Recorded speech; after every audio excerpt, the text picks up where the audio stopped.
Okay, today I'm having a look at a damaged exhibition reproducer that has been sent to me to go over.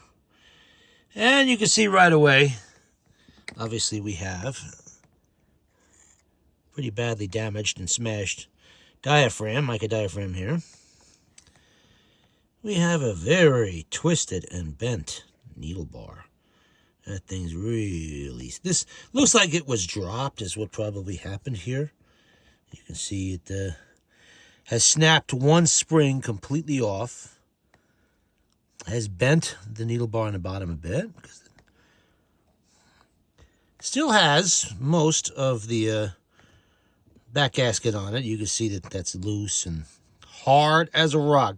That thing has definitely been on there a long time, and it does need to come off of there. And it's being replaced along with all the other rubber gaskets. And the needle bar is going to have to be removed and straightened. You can see right here, that is what's left of the spring, which isn't much.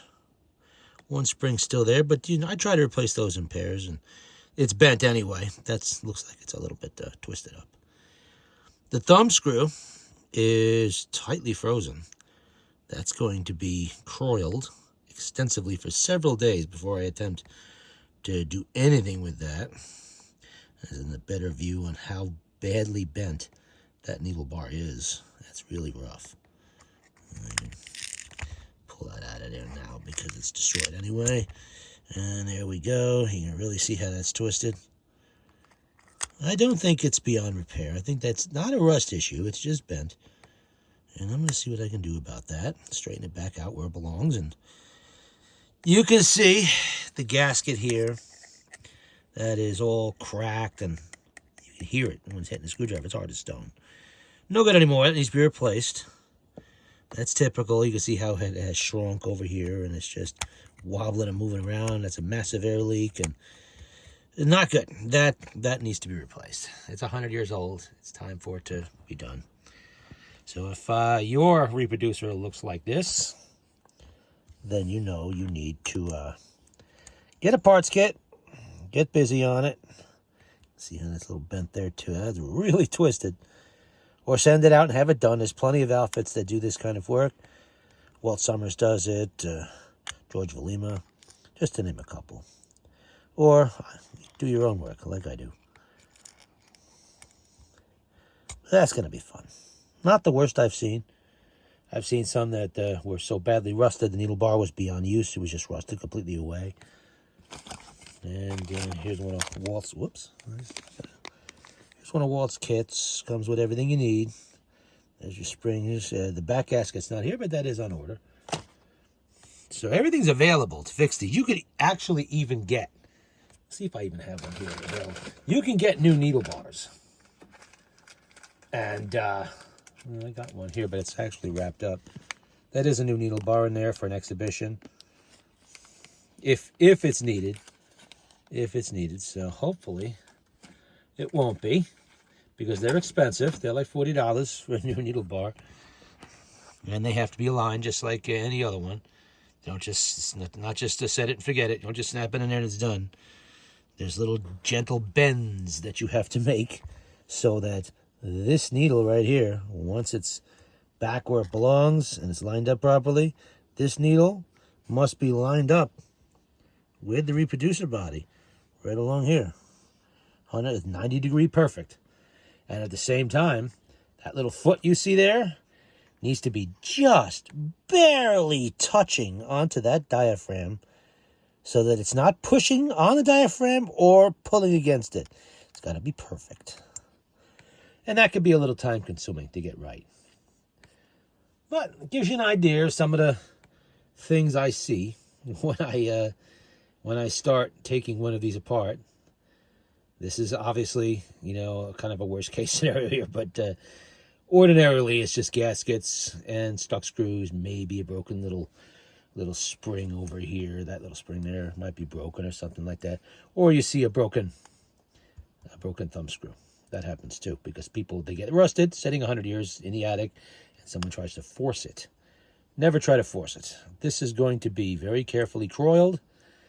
It's going to be allowed to soak for quite a while, and I'm probably going to put the soldering iron on there a little bit to give a little bit of heat where it matters, to kind of loosen it up a little bit. You got to take your time when working. You cannot rush reproducer work. You have to take your time, do it right, work slow, work careful, and think about what you're doing every step of the way, because mistakes can be expensive. They're not impossible to fix, but they can be expensive. I said, that needle bar is $40. Plus, if you snapped off the thumb screw, that's another, $10? So now you're looking at $50. And if you broke the springs while you're at it, now you're into $70. So, it can get a little bit pricey. And of course, the diaphragms, the mica diaphragm there, that's, I think about $14, $15 now. Like everything else, the prices are up, supply is down. And sometimes you just have to pay whatever you got to pay to get it done. This is the heart of the Victrola. If this part right here is not right, it really doesn't matter how good a job you did cleaning the motor or anything else, it's going to sound like crap. So it has to be done right. Another little hint I'll give you, this diaphragm, sitting in there between the two round gasket sets, top and bottom, is a very tight fit. But it's not so tight that there's not enough room between, to have some clearance between the mica and the body of the reproducer. There is enough room there. You have to space them out with a little bit of cut cardstock, kind of stuck around the edge when it's apart and the other way, to space it out so it's not touching. If this diaphragm is touching the body of the reproducer when it's clamped in the gaskets, you're going to get a nasty buzz. And it's going to sound like crap. So you have to be very careful. I make one gasket. I seal the end of the gasket with clear nail polish. Then I dab 2 or 3 spots on there, a little bit of clear nail polish, here, whatever. From the other side, mine would be this way with the back off.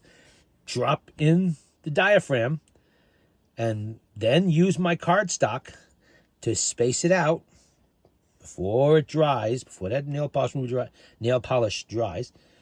And I let it sit for 10, 15, 20 minutes. Nail polish dries very quickly. And when that's done, I pull out the cardstocks, little pieces I cut, and I make sure it's not touching anywhere by taking a piece of cardstock and running it completely around the inside edge to make sure there's enough room for that piece of paper to move around in there. And that diaphragm is not touching the reproducer body. Then I make the top gasket on there and clamp it together, and it's fine. Got to work slow and careful. And keep an eye on what you're doing. All right, that's our look today at a smashed exhibition. Ugh, hate seeing this, but this is sometimes what happens. I don't know how it happened, but it did, and we're gonna put it back to rights.